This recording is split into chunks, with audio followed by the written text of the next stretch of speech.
أعوذ بالله من الشيطان الرجيم. إنما مثل الحياة الدنيا كماء إن أنزلناه من السماء فاختلط به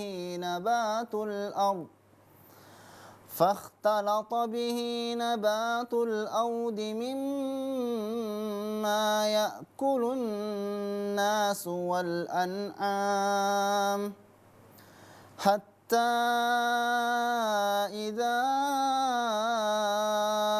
أخذت الأرض زخرفها وزينت وظن أهلها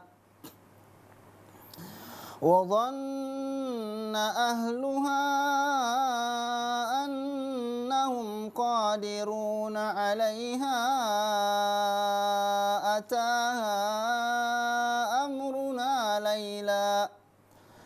أتاها أمرنا ليلا أو نهارا فجعلناها حصيدا كأن لم تغنى بالأمس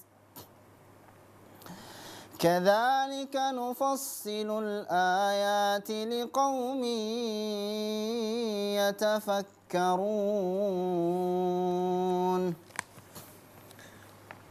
Baik sahabat muslim dimanapun Anda berada, masih bersama kami dalam program acara Assalamualaikum Indonesia. Dan masih bersama saya juga Abror. Abror masih semangat Abror ya? Insya Allah hari masih yang semangat. fitri, hari yang penuh semangat ya. Sebenarnya begitu juga ya. Masya Allah. Ini pada episode kali ini kita banyak bercerita tentang ibu ya. Iya, lebih karena kalau bicara keluarga pasti lebih dekat itu memang ke ibu. Ibu itu kedekatan emosionalnya tuh lebih betul. kuat. Saya memang sempat terasa juga tadi Abror ya. Walaupun nggak terlalu dibilang rindu-rindu kali lah gitu seperti itu ya kan. Tapi kalau bicara masalah ibu ini memang menyentuh. Apa saja itu, bahkan sedikit saja teriakan dari ibu itu sangat menyentuh. Masya Allah, itu bicara masalah ibu tadi. Saya sempat tersentuh juga tadi.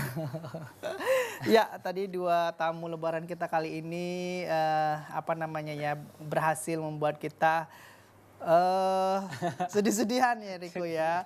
Niatnya tadi kita ingin berbagi cerita, tapi memang judulnya saja tema kita kali ini adalah Lebaran tidak pulang kampung ya. Ya, dia udah pasti sedih. Berbau emosional gitu ya.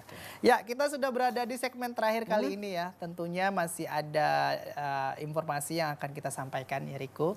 Dan Husnul juga nanti akan melanjutkan di bagian terakhir membacakan syair bagian terakhirnya ya. Oke. Nah, tadi saya sampaikan bahwa ada dua informasi ini ya. Informasi saya pertama, kemudian nanti akan dilanjutkan oleh Riko. Nah, informasi pertama ini ada kelanjutannya dengan THR tadi yang saya sebutkan. Iya, ada apa nah, itu? ini Riko dan Husnul ya. THR tuh biasanya di hari Lebaran tidak bisa dikendalikan, kadang tanpa sadar itu uangnya habis gitu aja, nggak jelas. Tidak terasa habis. Tidak terasa ya. Nah, ini ada tips bagaimana caranya agar bisa memanfaatkan THR itu tepat sasaran, jadi tidak cepat ludes gitu ya. Ini informasinya kami kutip juga sama dari liputan6.com ya. Nah, ini mengutip dari essential.co.za ya. Ada beberapa hal yang bisa kita lakukan terhadap uang yang kita dapat dari THR ya. Yang pertama ini agar tidak habis sia-sia yang tidak jelas begitu ya. Kadang karena ramai situasi Lebaran tidak jelas THR uang kita itu habisnya kemana aja. Nah, ini tips yang pertama. Buat rencana ya. Jadi pastikan hal yang pertama yang harus dilakukan dengan uang THR tersebut adalah buat rencana pengeluaran. Jadi walaupun dalam kondisi Lebaran kita tetap harus mencatat Riko. Ada rencana. Jadi kemana keluarnya, habisnya kemana, ini jelas. Jadi ketika kita misalnya beberapa hari setelah sadar baru ngeh gitu ya, uang kita tadi kemana aja, catatannya udah ada. Gitu ini ini kemari, ini artinya tersalurkan dengan baik. Artinya kita tidak kehilangan ya. Ketika kita dapat THR, nyatanya setelah Lebaran mana uang kita nggak mana nggak gitu merasa ya. kehilangan. Kita ada catatannya. Iya, kadang gini kita sok-soknya merasa oh ini dicuri orang ini diambil orang padahal memang tanpa sadar aja gitu ketemu ini kasih atau lihat ini beli gitu ya. Ini juga harus dihindari ya sahabat muslim sifat-sifat Mungkin seperti pengalaman pribadi Abror juga ya. Mungkin pengalaman banyak orang juga ya. Dan oke, kita lanjutkan informasinya. Dan rencana yang tadi kita buat ya, ini nantinya berguna sesuai patokan kita dalam membuat pengeluaran ya. Itu tadi seperti yang disebutkan Riko juga, jadi jelas mau kemana uangnya. Kemudian yang kedua, bayar hutang atau tagihan jangka pendek ya. Jangan lupa untuk membayar hutang atau tagihan yang mungkin masih Anda miliki ya. Hal ini harus dilakukan dengan segera karena tagihan tersebut dapat membuat kondisi keuangan kita semakin memburuk apabila ditunda. Nah, biasanya ketika kita menerima ataupun memberikan THR ini ya, kita tetap harus memperhatikan juga ada kewajiban lain yang harus kita penuhi ya. Itu misalnya hutang. Kita ada hutang dengan teman atau apa gitu atau ya. Ada ya itu hutang tadi ya. Jadi itu harus kita bayar dulu. Seperti tagihan air atau listrik yang belum Nah, dibayar. itu dia tagihan telepon ya, yang suka beli paket atau telepon malam-malam gitu ya selama Ramadan, silaturahmi dengan sahabatnya gitu ya, atau keluarganya. Nah, di bulan di hari raya ini mungkin tagihannya sudah keluar. Nah, harus diingat, harus dibayar. Ini kewajiban yang harus dituntaskan gitu ya. Kemudian pertimbangkan rencana jangka panjang. Ya, jadi uang dari THR tersebut bisa digunakan untuk membiayai rencana jangka panjang. Apabila kita memiliki rencana untuk membeli rumah misalnya, atau ingin liburan atau ingin melanjutkan kuliah. Nah, di hari raya Idul Fitri ini momen bisa mengumpulkan THR dari sana keluarga segala macam ya. Ini manfaatkan secara positif, kita tabung ya, karena ini bermanfaat untuk rencana jangka panjang. Jadi uang yang terkumpul tidak terbuang sia-sia, tapi kita bisa manfaatkan untuk rencana jangka panjang, misalnya untuk biaya kuliah ya, atau biaya menikah juga bisa ya itu ya. Bisa. Oke, Husnul ya, senyum-senyum saja ini Husnul. Baik, berikutnya sisihkan untuk tabungan. Tadi sudah dijelaskan juga bahwa ya untuk jangka panjang ya ditabung gitu ya. Kemudian buat sebagai dana darurat ya. Apabila ada sesuatu hal terjadi terhadap kita ataupun keluarga kita, ini jadinya ada suku cadang kita jadinya kok. Jadi ketika kita gunakan uang ini sebagai backup untuk misalnya kita tak pernah tahu ya ada kejadian apa begitu ya Husnul ya. Atau ada keperluan apa? Ada keperluan apa? Mendadak, kita nggak kelabakan mencari dana. Tidak kelabakan, ada backup gitu ya. Dan terakhir ini gunakan keperluan untuk keperluan yang diinginkan gitu ya. Jadi jangan artinya ketika Lebaran THR terkumpul begitu, dana yang terkumpul dihabiskan sia-sia untuk hanya makan atau apa segala macam. Lebih baik dimanfaatkan untuk hal-hal yang bermanfaat tadi ya, Iko ya. Jadi bisa apa yang paling diinginkan. Saya punya catatan, ini saya tempel di kamar. Prioritaskan kebutuhan, bukan keinginan. Nah, ini harus bisa jadi masukan juga untuk Husnul dan Riko. Tempel di asrama, di kamar, prioritaskan kebutuhan, bukan keinginan. Jadi ketika kita ingin membeli sesuatu, bukan karena keinginan kok dulu. Tapi kebutuhan dulu. Tapi karena kebutuhan. Apa nih yang nggak ada? Kita nggak ada sabun, ya. Nggak ada sabun untuk mandi misalnya di asrama. Jangan yang kita beli dulu kan adalah rinso. Iya. Gitu kira-kira ya. Itu analogi singkatnya atau analogi sederhananya. Nah, itu tadi Riko, untuk informasi dari agar THR ini bermanfaat, tidak habis sia-sia ludes gitu. Mungkin Riko ada informasi apa? Saya juga ada informasi nih sahabat muslim di rumah. Nih, mana kameranya? Ini ya. Oke, baik. Saya ada informasi juga nih, selain Abror tadi ada juga ada informasi dengan THR. Saya ada informasi sebenarnya ini untuk kita menjelang Lebaran, kan tapi tidak apa-apa disampaikan gitu ya.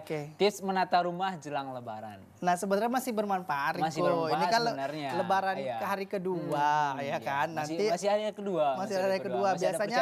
Biasanya kita kedatangan tamu teman-teman itu di hari raya ketiga ya Husnul ya. Nah, ini bisa kita manfaatkan. Oke, baik, betul.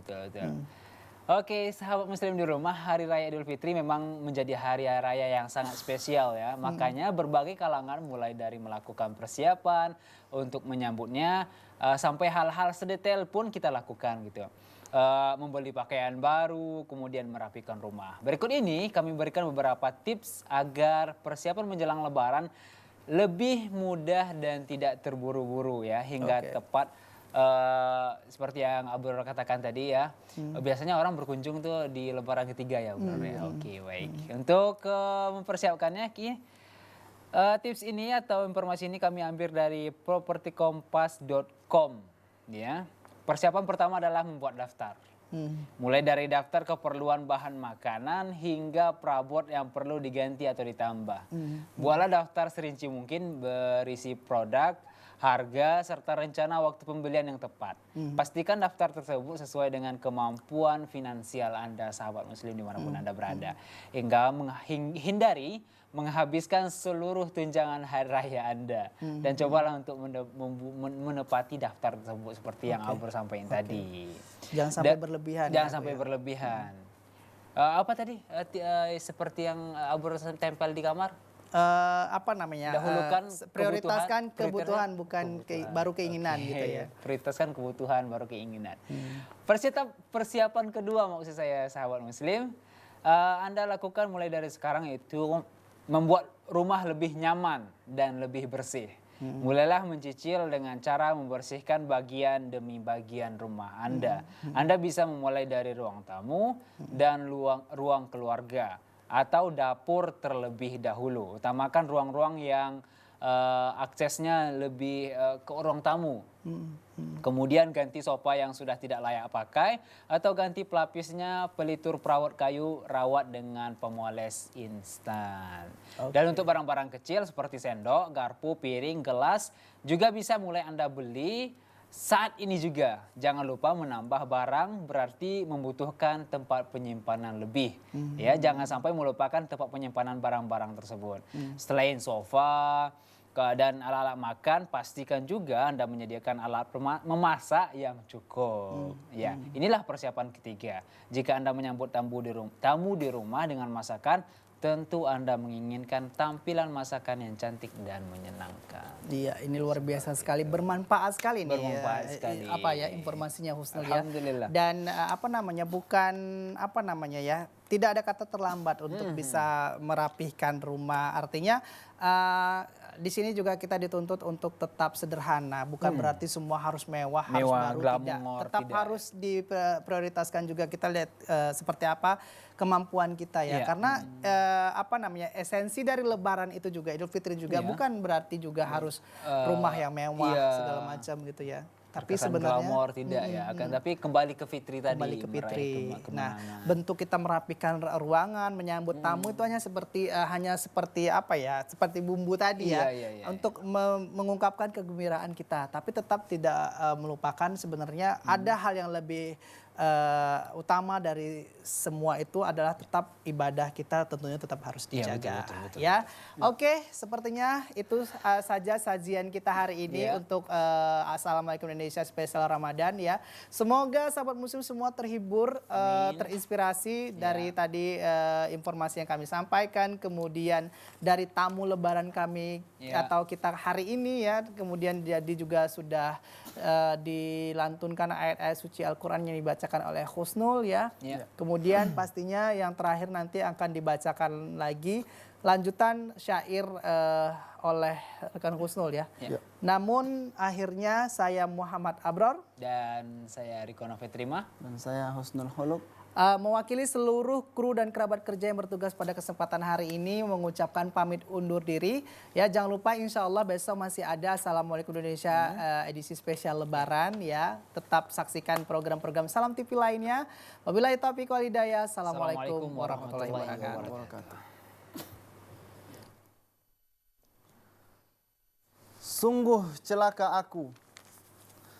Tidakkah ku dengar firman Allah yang menyeruhku? Tidakkah pula ku dengar ayat-ayat yang ada di surat Qaf dan Yasin itu? Bukankah ku dengar tentang hari kebangkitan, hari dikumpulkan dan hari pembalasan itu? Bukankah ku dengar pula panggilan kematian yang terus melayangkan panggilan dan seruan padaku? Maka ya Rabb, akulah hambamu yang bertaubat. Tidak ada yang dapat melindungiku melainkan Rabb yang maha pengampun lagi maha luas karunia-Nya. Dialah yang menunjukkan hidayah kepadaku. Aku telah datang kepadamu, maka rahmatilah aku, dan beratkanlah timbanganku, ringankanlah hukumanku. Sungguh engkaulah yang paling kuharapkan pahalanya untukku.